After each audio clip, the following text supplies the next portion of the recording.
Hey, everybody, welcome back to the Magnetic Podcast. I'm your host, Jared, and today, super excited to have on Darius Fong, founder of Run Tech Club.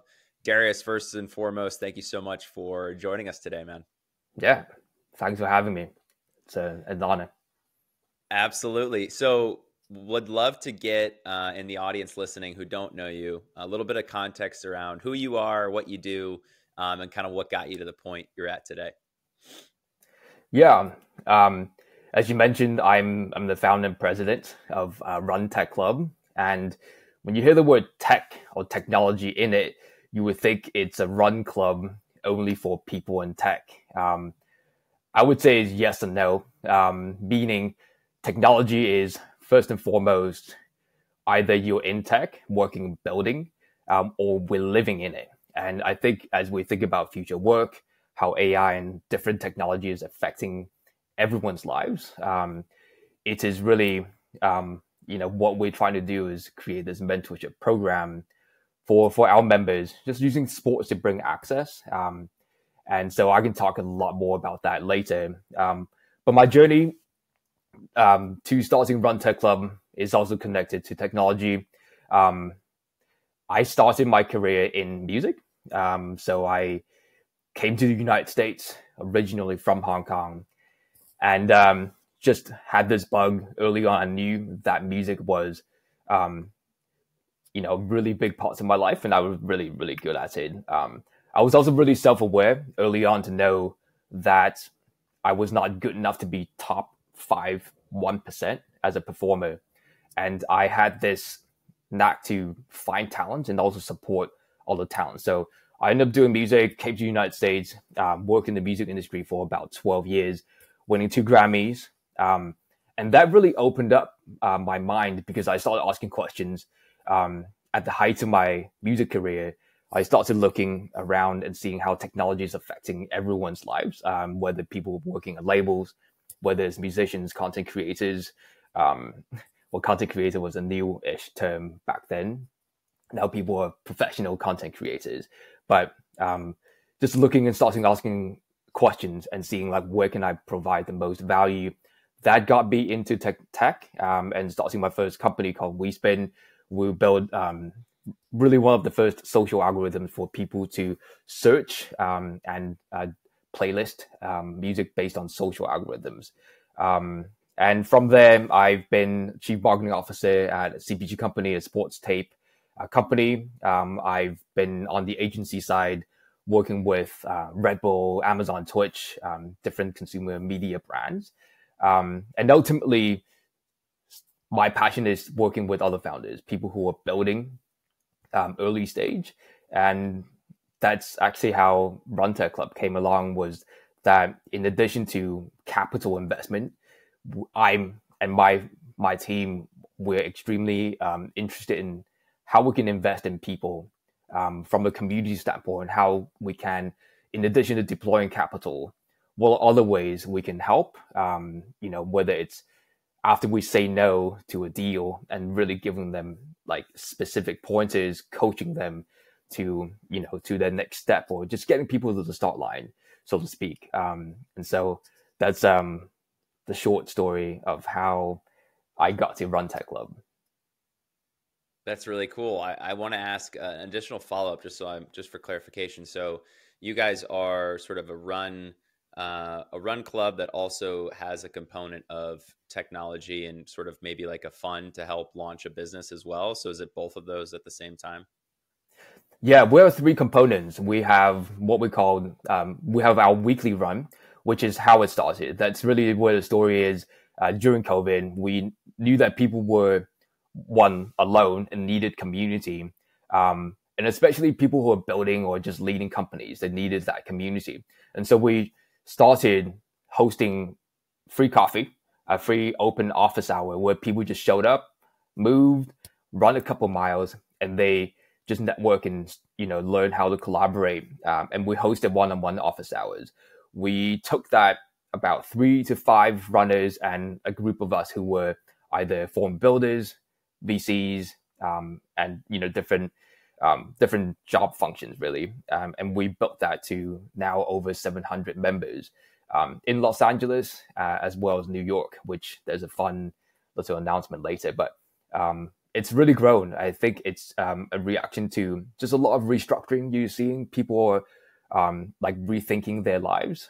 They're not afraid, perhaps, to really get into the trenches themselves, or just doing hard things. And so we're looking at this as a run club that provides access to people who are just wanting to run with it, like run with it as our tagline.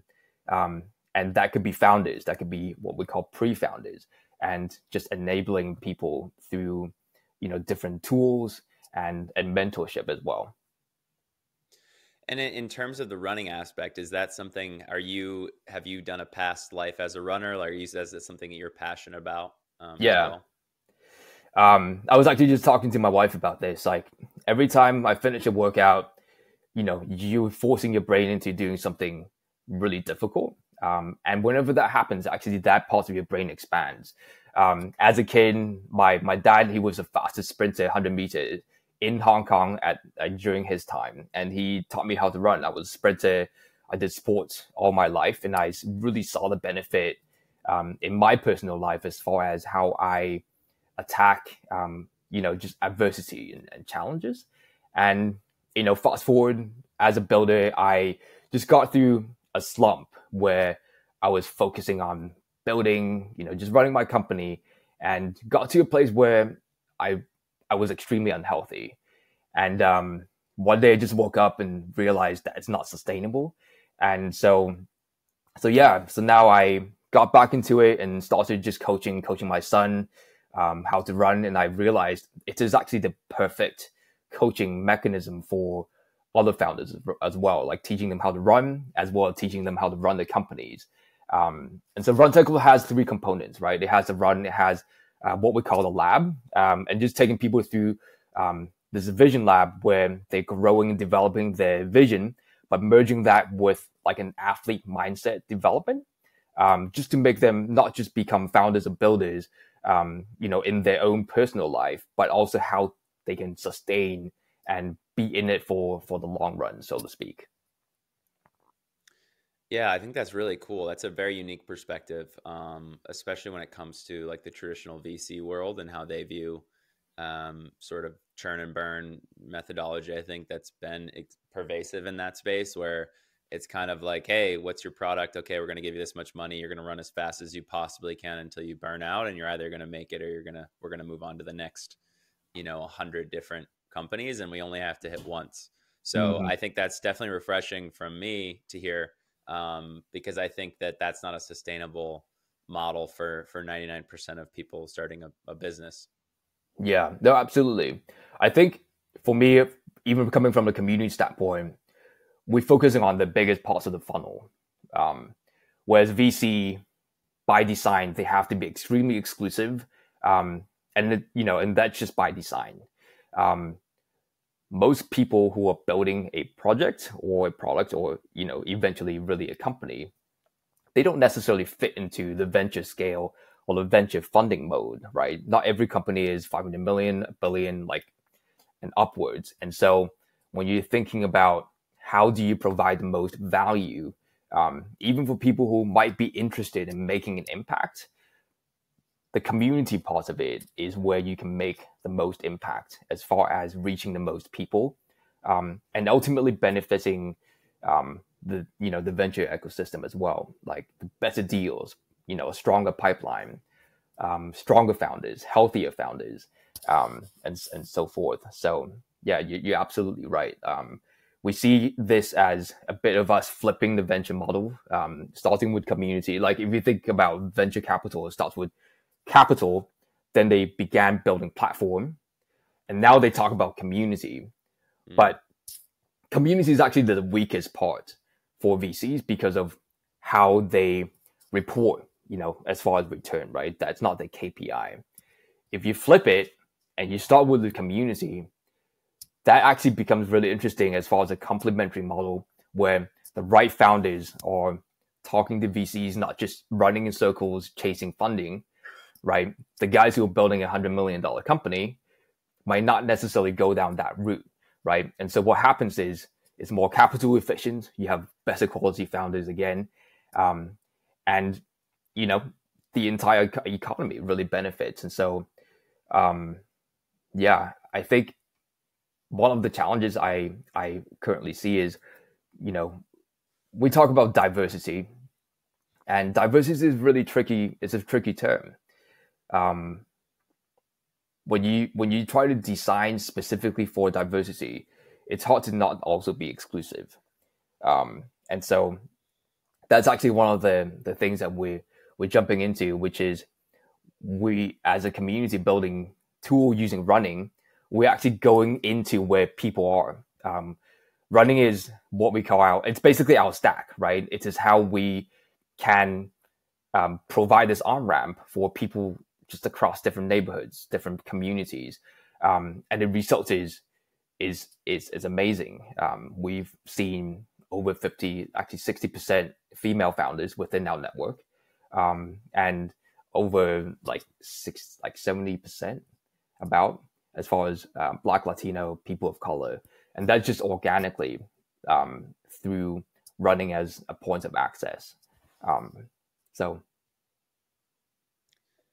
Yeah, and do you think that's is that by design as far as the inclusion and diversity, or do you think that's just by nature of the fact that running is naturally a diverse and inclusive sport? I think we're seeing an explosion of running. I think that, if you look at traditionally the bigger brands like Nike and Adidas and how they're looking to build their audience, they've dabbled in perhaps, a Nike Run Club, for example, like having that training mindset and just getting people there. But they haven't really been successful as far as merging retail and how they do community. Like at most, maybe they hosted a group run from one of their stores.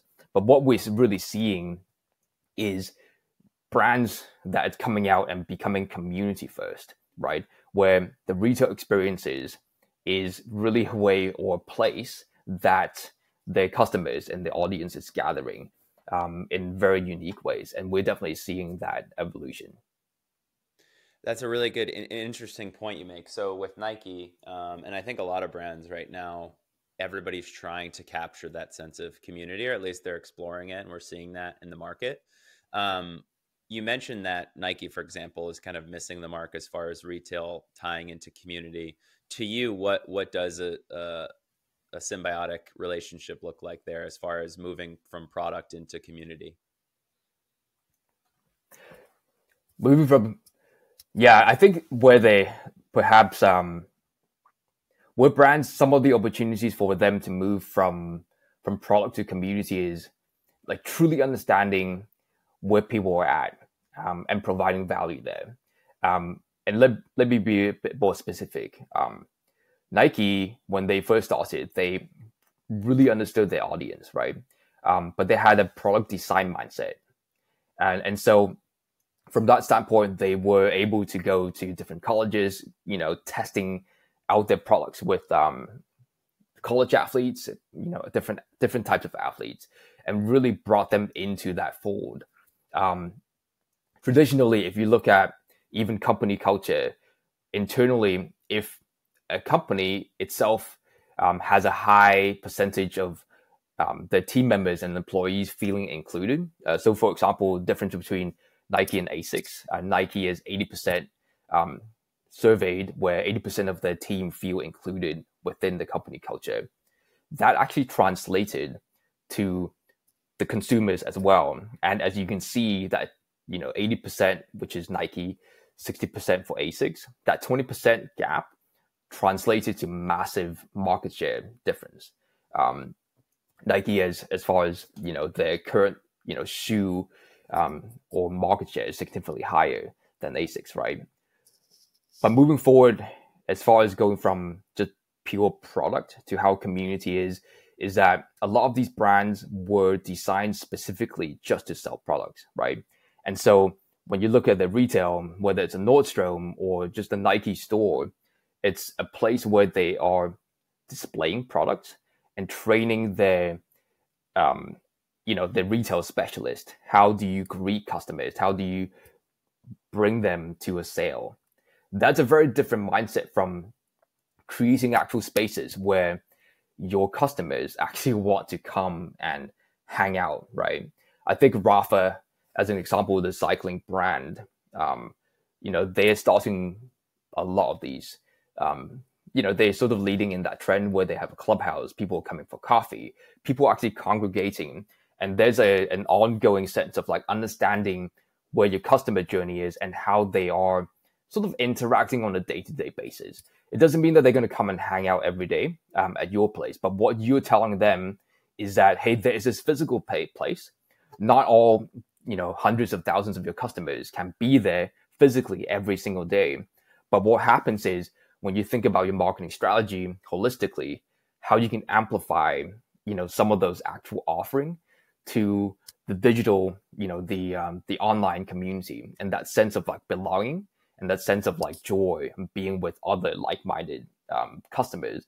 That's actually something that's new, and I think Nike actually is recognizing that with some of the wellness studios and gyms and like sort of changing how they are redoing their retail stores. But you're definitely seeing that trend happen. Yeah, I love that. I think it's so true. I'm thinking already of brands that do a good job and bad job. I think one example, I know we've brought up Starbucks on here before, I think, but Starbucks originally, like back when I was younger, they never had any sort of experiential component to their coffee shops. Um, Typically smaller spaces, and then same with Dunkin' Donuts. They've been around forever. But as you fast forward, I've seen so many of these Starbucks popping up that are just beautiful, gorgeous spaces where people can come and hang out and do all the things associated with people that love coffee. And it's not necessarily about the coffee. And I think that's also a part of why Starbucks dropped the coffee off of their name, because I think they used to be Starbucks Coffee. So I feel like Starbucks was early on understanding that aspect of, hey, it's not about necessarily the product. It's about what does that product go along with? What are those activities? What does that community love doing? Let's create a space where people can do that. And then we're just kind of setting it up and we're in the background of all of that. Yeah, no, absolutely. Um, yeah, one interesting thing too is you're starting to see. I'm talking a lot about other brands, but yeah, we're really starting to see the I think the evolution of like where people are thinking about how can we gather the most people as far as like when they think about community. But some of the most successful brands right now, they're gathering people that other customers want to hang out with, right?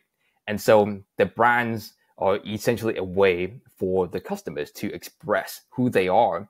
And in doing so, they're actually attracting like-minded people. And by providing that space, they are creating basically an unstoppable movement in that sense, because it's not about creating the largest following.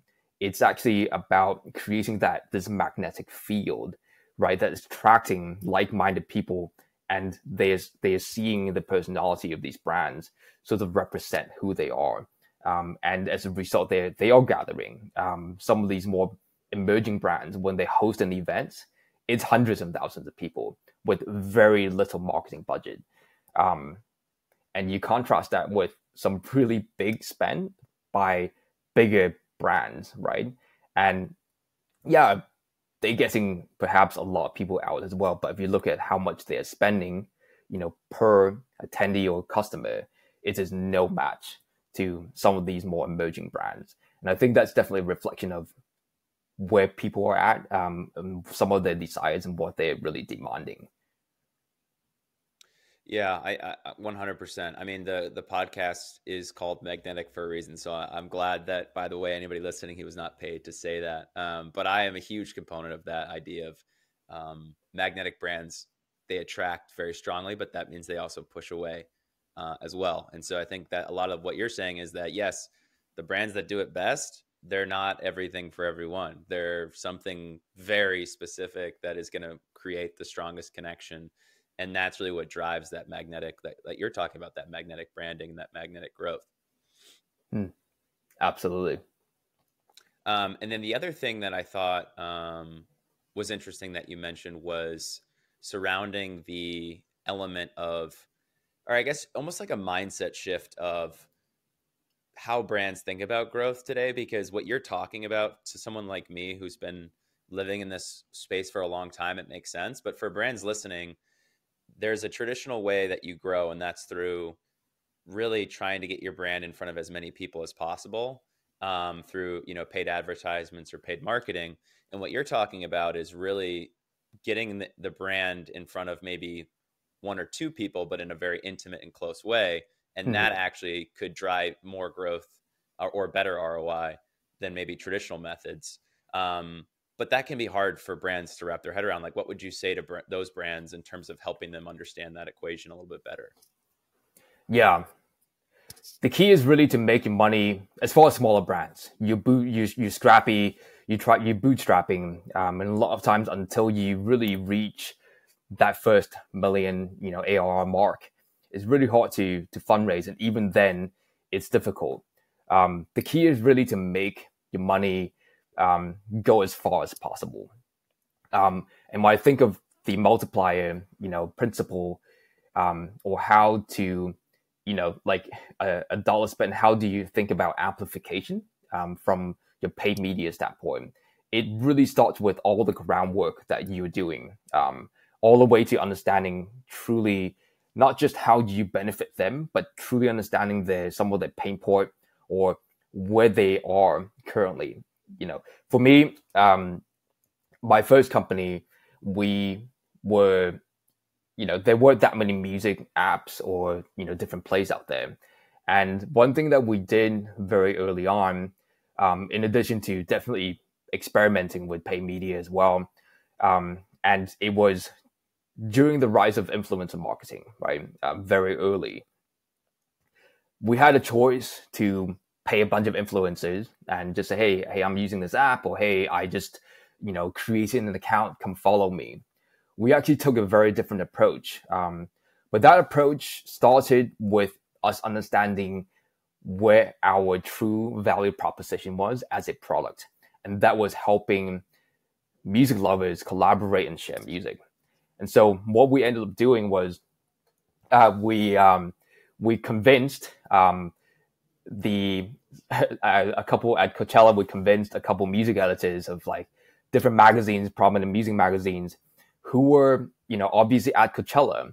But what we understood was the music community back then, what they really valued was not just, hey, I know the biggest artist, but them understanding or knowing like who are the underground artists. And so with Coachella, as if you guys have ever been, they have lots of different side parties and different like areas where people are camping and hosting like more underground music or up and coming emerging like artists. That's actually where a lot of the influencers are. And I would even say outside of that initial influencer circle is really your, they might not call themselves influencers, but they were your hardcore music lovers who were influencers of their own circle. And so we ended up basically taking that technology and went to all these different campsites. And we created a simple link. And back then there was no QR code, but people were able to just jump on and use our technology. And they were essentially like DJing, like creating and curating this music, not only for the campsite of like different parties that they were playing, also something that they were able to essentially take as a memorabilia away and as memory from the experience. And so that's like actually one thing that we ended up doing was we organically recruited all these micro influencers that we didn't know were micro influencers at the time. And they ended up downloading the app and then, started really using it and sharing it.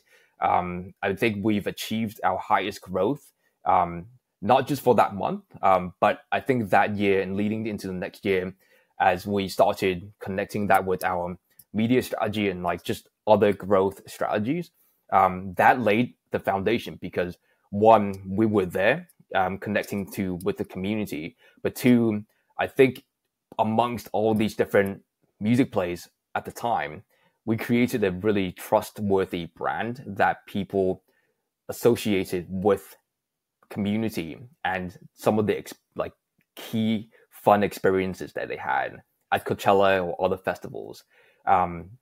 And so I think like to this day, I always think about that. In fact, we actually bribe. We bought iPhones because a lot of the editors back then didn't have iPhones, and of course, the fastest way, you either choose to make an iOS app or an Android app, and we only had an iOS app, and so for those who turned us down, we ended up just getting them an iPhone, preloaded it for a lot of these magazine editors, and they were sold. And so we actually created official channels for a lot of these magazines who started just throughout that year curated playlist radio stations back then. I mean, now we take for granted, but back then, as things were still being digitized, things were really still growing and changing, evolving within the digital music industry. That was a really big deal. And so I really attributed just some of those more like in-person tactics that led to big wins later, whether it's, us amplifying those messages. It just became exponentially easier and more effective. And we sort of took our money a lot further, so to speak. Yeah, I think that's a really good reference for people, because I think a lot of people have that question of like, okay, I want to do more of these unique strategies. Like, what does that actually look like practically? And for you, I mean, you guys were just out there, boots on the ground, meeting people and giving them like a really cool way to engage with you guys and also engage with the activities they love. So I think that's kind of hitting the nail on the head as far as an activation is concerned in my book. So you mentioned a little bit about collaboration, and I'm hearing kind of a recurring theme of how you've really done a great job at connecting people. Not just connecting, running and starting a business, but connecting in resources and connecting in people that can help with mentorship. So I wanted to ask you a little bit about, how do you think about collaborations and partnerships when it comes to, it doesn't necessarily have to do with RTC, but in your past, I'm really curious to get your perspective on how do you kind of go after partnerships and collabs? Yeah. For me, I have like two different buckets when I think about collaboration. I think it depends on if I'm growing and building a new product or project, or if it's more of an established entity that I'm trying to grow, right, where the value is already very much so aligned. And I will speak to the first one first. I think for me, when you're just starting and you're growing, a lot of times similar brands and you trying to compete, they have your tier one obvious collaborators. It could be people, it could be a brand, right? It could be another company. And so what ends up happening is every one of your competitors are going after the same exact pipeline for collaboration. What we found personally, what I've seen is that sometimes you have to dig a little bit deeper, because some of the best collaborations weren't immediately apparent. And I think for entrepreneurs and leaders, they need to just have an open mind.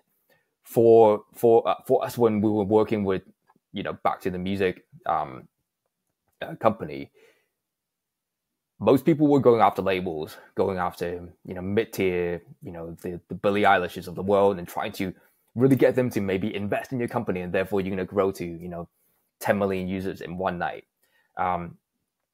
We actually spread out, and so we sort of took the bottoms-up approach, and, instead of your, total addressable market as far as collaborators, we started with who is obtainable and started just really hitting the ground running. We went to coffee shops, retail locations, and we built a template where we could do collaborations with them, whether it's a short term, whether it's a 1 year activation, and we were able to get a little bit of revenue from that, even though that was not our primary revenue channel.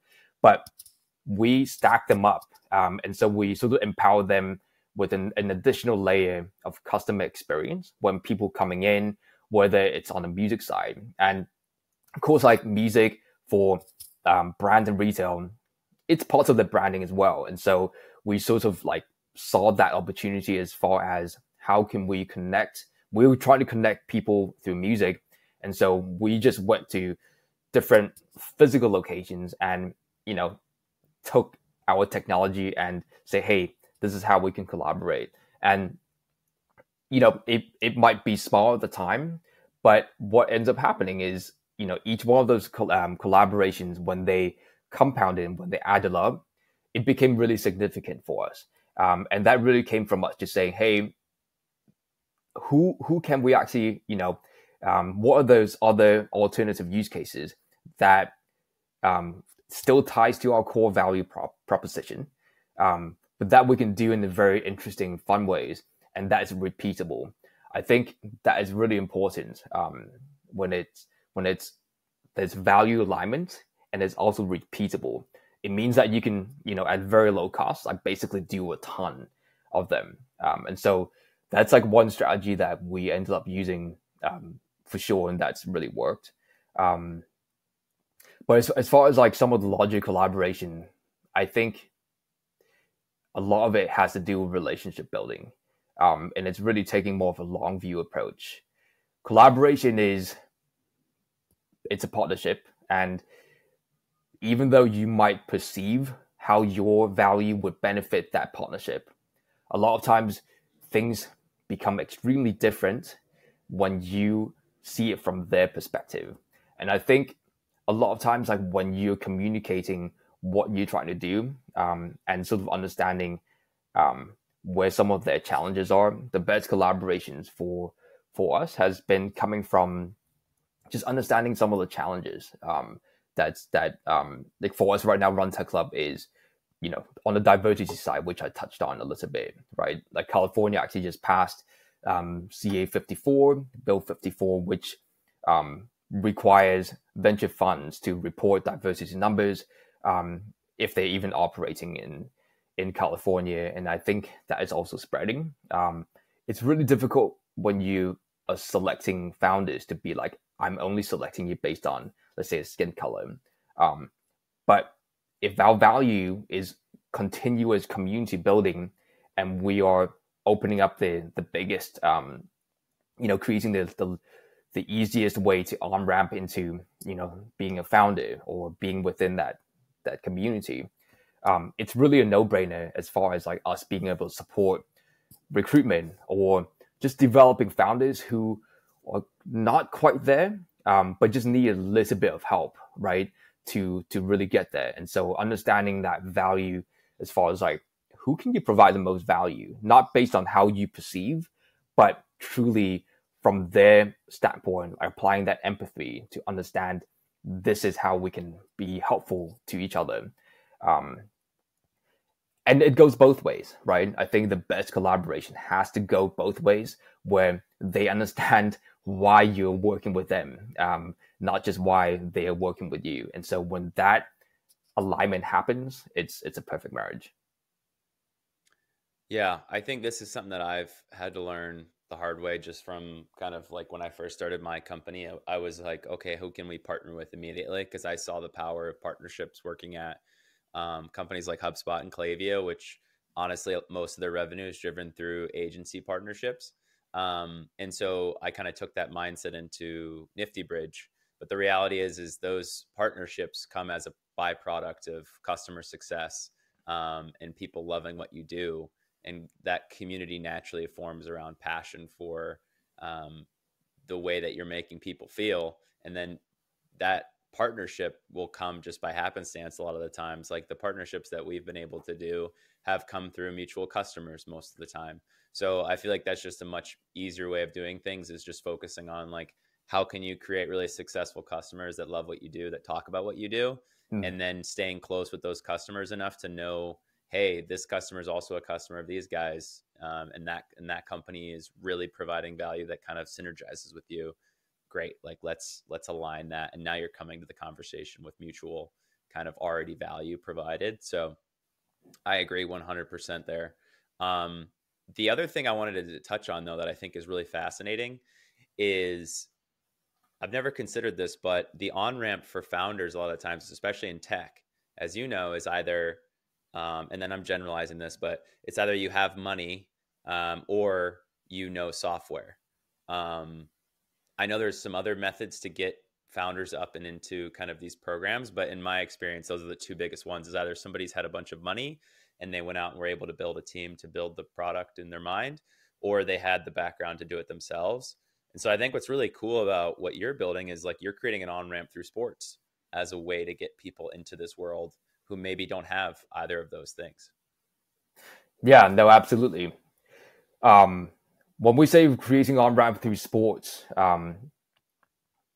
as a builder, there's a huge mindset component, right? People talk about um, just the imposter syndrome or different, types of things. And the reality is, I don't think any of those things ever, or that mindset ever truly goes away.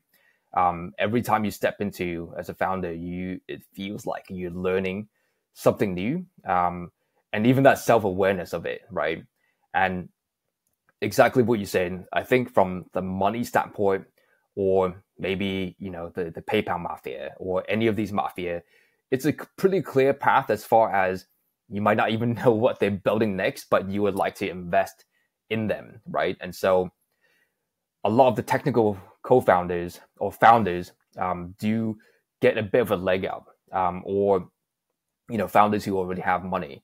But when it comes to, I think, how do you get into the game? I think it really starts with what we call this founder market fit, or this truly high conviction, right? Because a lot of times when you are trying to solve a problem that you have, or it's a learned or lived experience, it changes everything. And in fact, if you look at truly the stats, if you give someone already have money and they start to build something, the failure rate is actually quite high.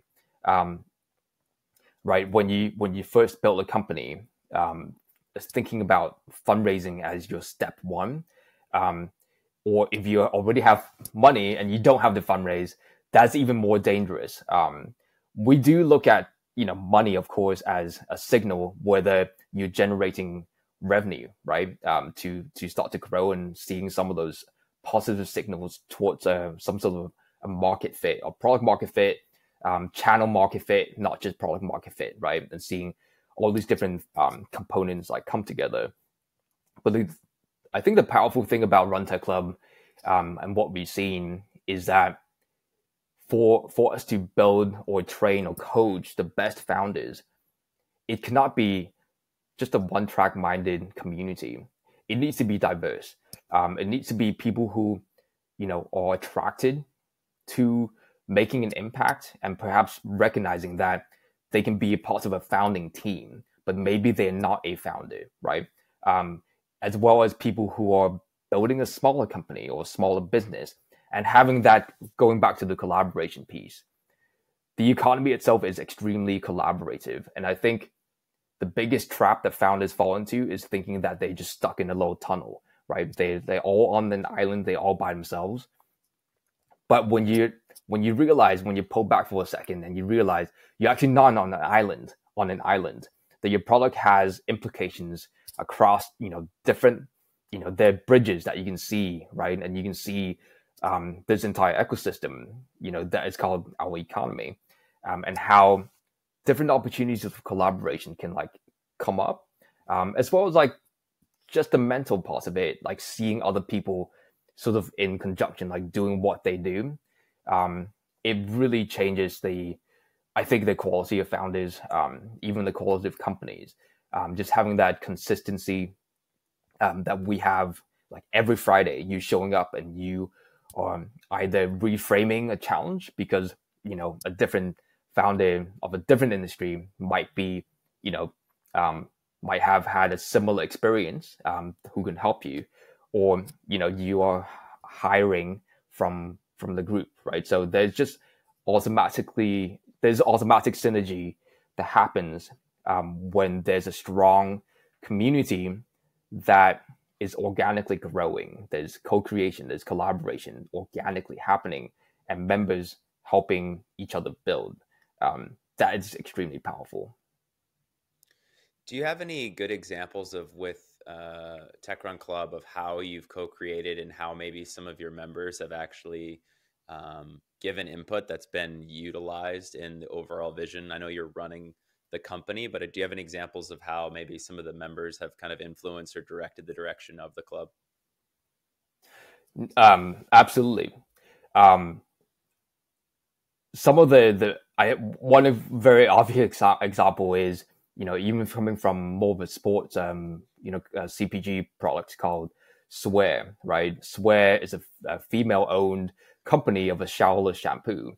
And when they came to us, they joined our fellowship program last year, and they were having some growth issues, but two amazing founders who come from more of the finance side, but saw a problem that they can solve, especially in female like health products where it's filled with like, toxins and like things that just really aren't good for you. They came to us, they joined our fellowship program, and yes, the fellowship program, you could see is it's a founders program, right, where we are giving them mentorship and actual framework and different tools to grow their company. But what came out of it was that their product actually resonated organically with a lot of our runners and our members. And so out of that came partnerships with gyms, with, influential athletes and runners, and just people organically using it, camping, doing ultra running, and producing content out of it. So, I mean, that's, an obvious example of how the community itself collaborated. But beyond that, I mean, there are, situations where, not going to name the exact name of the company, but we're seeing layoffs for some of these, previously funded startups that's hit like a D round and is no longer viable. And seeing some of those, employees or team members actually join and sort of like reframing some of them, their mindset, and being able to, connect to a different parts of, through the community, maybe a different vertical or, another company, and seeing them thrive through that, or perhaps actually getting together and starting a new company, right? That type of co-creation is real. And I think that when you have people of different job functions as well, just being able to get advice from a legal standpoint, just like structuring, or, hey, I'm meeting with an investor next week.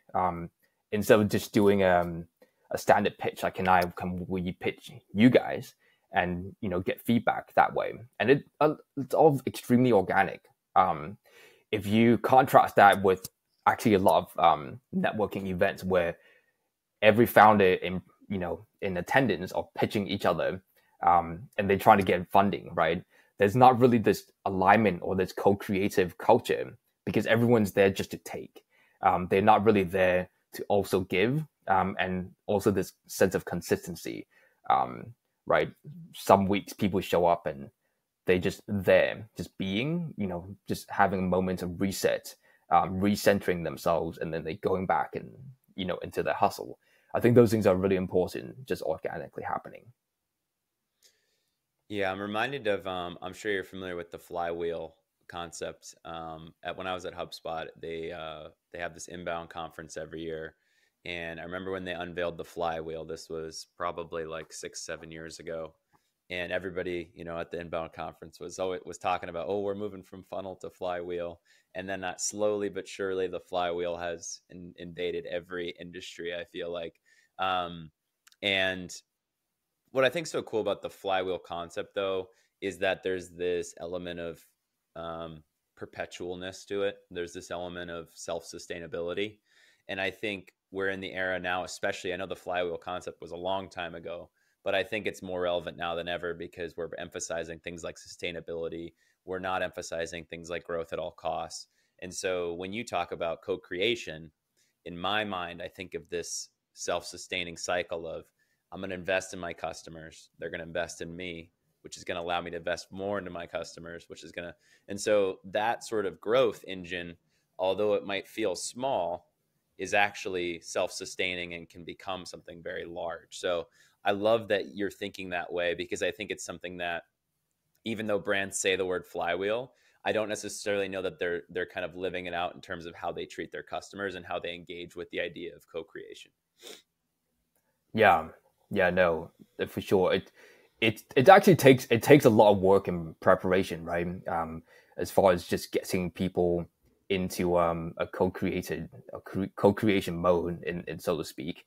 I think a lot of the DAOs early on tried it, um, but perhaps like whether it's on authenticity or just I mean, there are so many different issues that came with that, but it's really a balance of, when we say mentorship or leadership, there's a sense of like everything is going to be done from, it's a stream, right? It's just you causing momentum that leads to inertia. Like it just keeps going. But at some point, there has to be some sort of force that's generating from within the community itself. And you basically are seeding that. You're seeding that to allow them to grow. And like one thing that we said from day one, even when we had 5 people show up, is we actually don't care about how many people show up. We don't really care about the overall top line growth right now. We care about how each one of you are growing.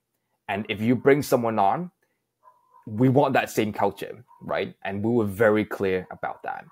And sure enough, as members grow and they become, and the growth is continuous, right? And that's the thing I love about just the annual program, is you can't really come for a quick fix. You're either in, and you're in it for the long run, and you understand that we're growing into something at every step of the way. And when you have that sort of culture, it generates this organic growth that also translates to numbers. But if you shoot for numbers, it's really hard to like actually have sustainable growth. I know like like Rick Rubin was talking about how when the dirty secret is when he is creating art just for himself, guess what? It ends up resonating with a ton of people. But when you're trying to do something that's just commercialized and you're sort of guessing what people might like and trying to gain this popularity, it ends up falling short. And that, when applies to just creating like truly deep value that resonates with a ton of people, it really has to start with that DNA of whoever is building that and seeding that and allowing that to take root and allowing it to grow on its own without you pressuring it to grow in that sense. Yeah, I am 100% on board with everything you're saying. I think I wish last year, I think my concept, and it's funny because when you're talking right now, I think of this idea of legacy. It's something that I think is really important to me, is this idea of legacy. And I think as a builder, as someone who likes to build cool stuff, like frankly, that's what I like to do. I always would think of legacy as the product, as the things that I could build that could last long after I'm gone. That's just how my mind, kind of looked at when I would build stuff. And I think last year I learned, to me, like legacy moved from a product to people, and the idea that legacy is the people that are left behind. It's that community that builds and grows up and builds something bigger than you could have ever thought of. And that to me is so special. I think a lot of what you're talking about is that idea of legacy, because what you're building with, RTC, what you've done in the past, is ultimately you're building up people that can eventually go and do amazing things, potentially beyond what you could ever imagine a product or a single platform could do. Yeah, I'm glad you brought up legacy. We always joke like they're these dad founders, and I have 2 boys, 10, 13, and truth be told, when you have, we talk about investor updates, right? And those are extremely important stakeholders update. When you have 2 kids basically watching what you do, that's a daily huddle, right? That's a daily update. And that reflection of, even the legacy, my 13-year-old just, hey, can I get, some of the the graphics, so I can from Run Tech Club, so I can put it on my wallpaper, and our slogan, our tagline is "Run with it," right? And just dare to run with it. And it was a really cool. I wasn't crying. Maybe I was crying internally, but it was a really cool moment. Both my boys can run at least 5-6 miles, pretty early on, and they would show up. This is like the only thing that they talk about, bring your kid to work day, right? I'm seeing different generations, and it's never too late to build your vision or to really dive in. I truly believe that, because it really is an ongoing journey. But when you see multiple generations show up and seeing the impact of like what you build touches people, right? It changes your mindset. And I would encourage all e-commerce or just any CPG founders to think about how people used to feel when they walk into a store, and just the level of detail, right? How people were treated, how they felt in that sense. I just came back from Hong Kong running a half marathon, and I went on 2 different airlines. One was All Nippon Airlines, a Japanese airline, and the other one was United. And I don't know if United is one of your sponsors, but the customer service experience is completely different. One was almost like a role play. It's a pride as far as like, hey, we're representing our country in a sense, and it's not so much, oh, I'm taking a servanthood, right?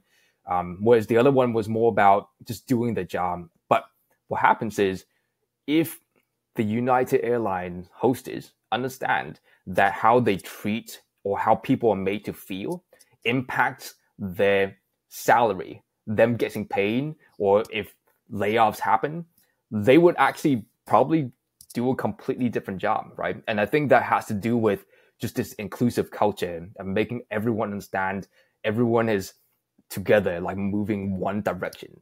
It doesn't matter if it's a CEO, vacuuming the hallway or whatnot. Like, everyone's getting their hands dirty. Doesn't matter how big your company is and whatever level job function you're at. Like, everyone is just like fully bought in, on the mission.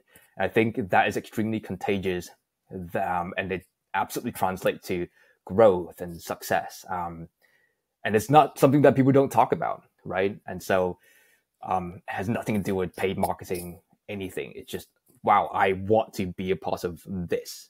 That's it. Mm-hmm. It's just that simple.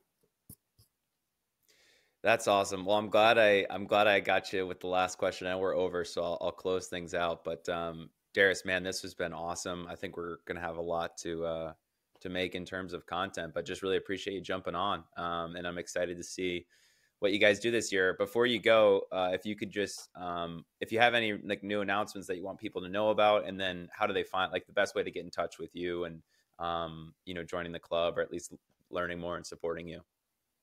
Yeah. We are relaunching our membership program this year, and starting in the spring, actually in about a month. We're hosting a series. We're hosting a series of dinners and events that really is designed to maximize, grow your vision, but maximize like your potential. And it will be in Los Angeles and New York. And we're unveiling a new workshop called The Lab. And that is just an awesome sort of like tool for people to join if they're thinking of like growing the vision, or just kind of like bettering themselves, whether it's growing, building a company, tackling the next big idea, or just wanting to really perform at your next race. We're offering that not just to founders, but to non-founders. And so as a development tool, that is going to be extremely exciting. And so we're launching that this spring, and signups will be in the next probably in the next few weeks, actually.